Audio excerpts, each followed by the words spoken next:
अनसूयागृहे जातम् अत्रिमुनिसमुद्भवम्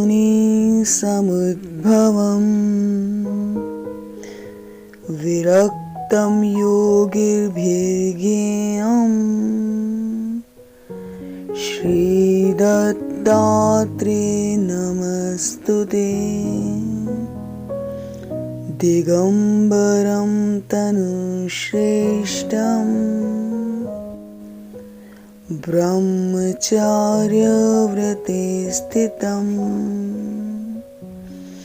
भिक्षुं च दण्डिनं चैव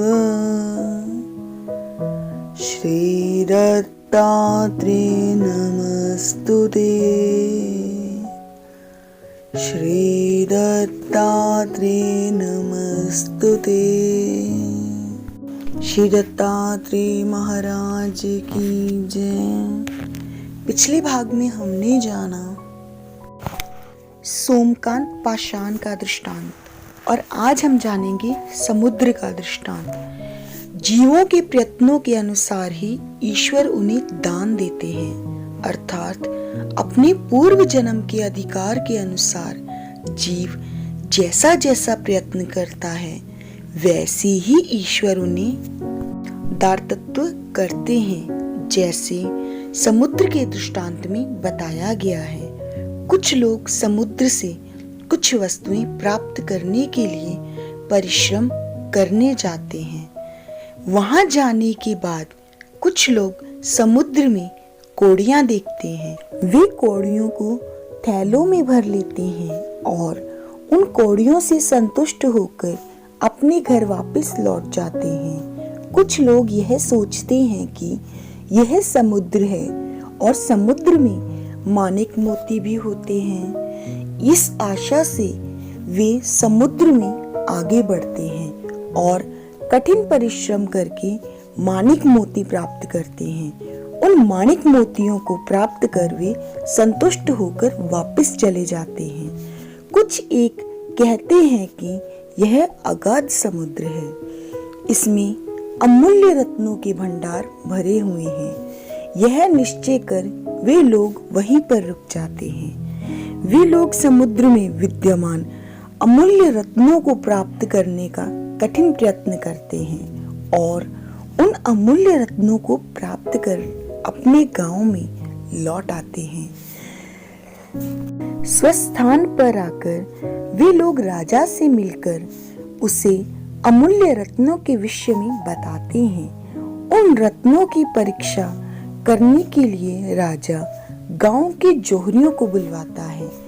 राजा उन जोहरियों से पूछता है कि बताओ इन रत्नों का मूल्य क्या है। वे जोहरी उन रत्नों की परख करने पर कहते हैं कि ये अमूल्य रत्न हैं।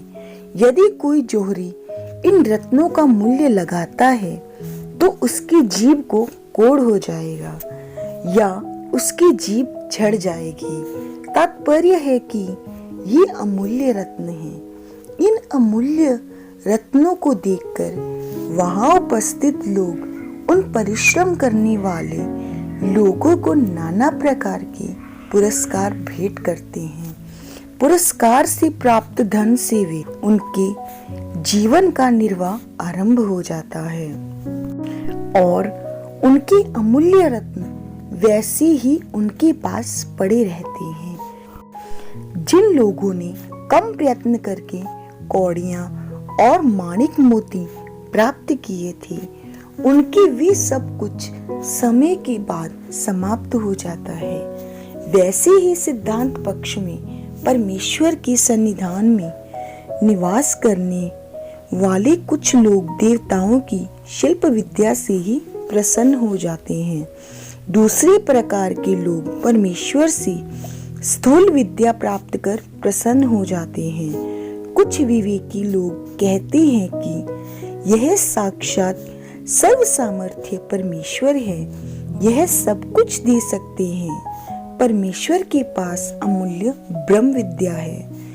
वे परमेश्वर से ब्रह्म विद्या ज्ञान प्राप्त करने का प्रयास करते हैं और ब्रह्म विद्या ज्ञान को प्राप्त कर लेते हैं।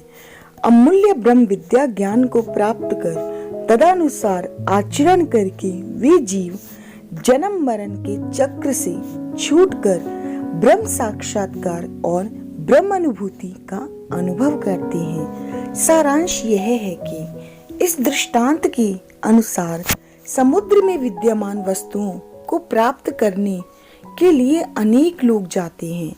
कौड़ियों को प्राप्त करने वाले को थोड़ा लाभ और माणिक मोतियों को प्राप्त करने वाले को उससे अधिक लाभ और अनर्घ रत्न वाले को परम लाभ प्राप्त होता है। वैसे ही कौड़ियों और माणिक मोतियों वाले पुरुषों की समान जो जीव देवता भक्ति में अपना जीवन बिता देते हैं, वे देवताओं की क्षणिक सुख फलों को भोगकर संसार चक्र में परिभ्रमण करते रहते हैं।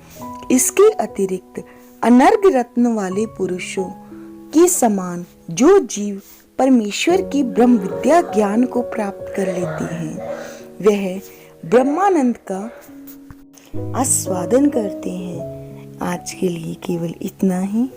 मैं पुनः आपकी सेवा में उपस्थित होंगी अगले भाग में।